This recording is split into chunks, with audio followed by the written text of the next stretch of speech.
मालेगावचे माजी आमदार आसिफ शेख यांनी औरंगजेबाविषयी वादग्रस्त वक्तव्य करत नवा वाद ओढवून घेतला।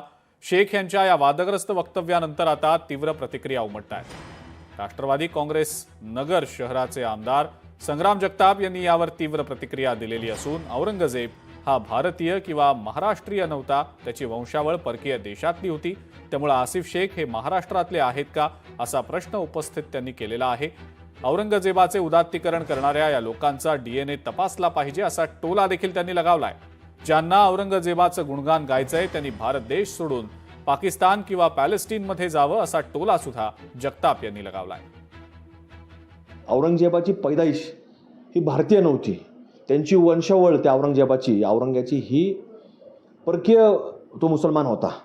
त्यामुळे तुम्हाला जर जो महाराष्ट्रातला आणि भारतातला मुसलमान आहे त्याला औरंगजेब कदापि मान्य होऊ शकत नाही। जो औरंगजेबाचं म्हणजे उदात्तीकरण करणारी लोक आहेत हे कधीच भारतीय मुसलमान होऊ शकत नाहीत।